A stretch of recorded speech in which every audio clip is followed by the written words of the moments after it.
نفسه بالمرابطة، وأن يعلم أن هذا ثغر من ثغور حفظ الدين فيثبت عليه. ولذلك كان المشايخ رحمهم الله تعالى يستحضرون هذا المعنى في الصبر على الصبر والثبات عليه. فتجد أحدهم يبقى كما هو، يتغير الناس ولا يتغير، ويتحير الناس ولا يتحير، لأن ما آمن به حق لا يقبل التغيير.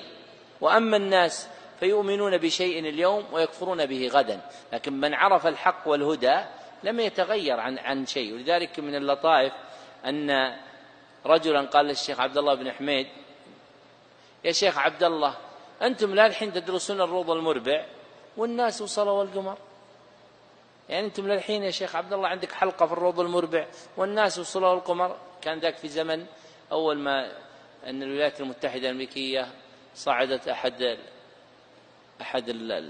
رواد الفضاء وصل إلى القمر، وروسيا. فقال الشيخ عبد الله بن حميد: أنت لا قرأت معنى الروض المربع ولا وصلت القمر. وهذا الحق، تجد هذا النوعية لا هو وصل القمر كما يقول ولا هو قرأ الروض المربع. فالإنسان ما ينشغل بهذا، وهذه أزمنة الفترات ونحن في واحدة منها.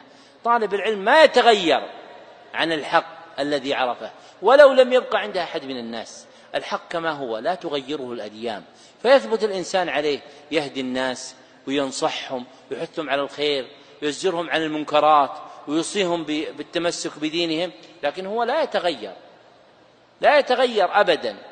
ما هو بأغلق الناس قالوا والله ما عاد أحد يبيك تدرس الروض المربع ولا التوحيد ولا جايك أحد. قال خلاص حنا نحول شيء ثاني، نفتح لهم فن آخر، البرمجة العصبية، نفتح لهم فن آخر من مهارات التواصل، نفتح لهم فن آخر العلاقات الزوجية. فيترك العلم الذي كان يعلمه ويتحول إلى هذه الأشياء التي فيها خير، لكن ليست كنفع العلم وليست حاجة الناس إليها كحاجة العلم. وطالب العلم ينبغي له أن يصبر على الخير الذي هو فيه، متعلما أو معلما.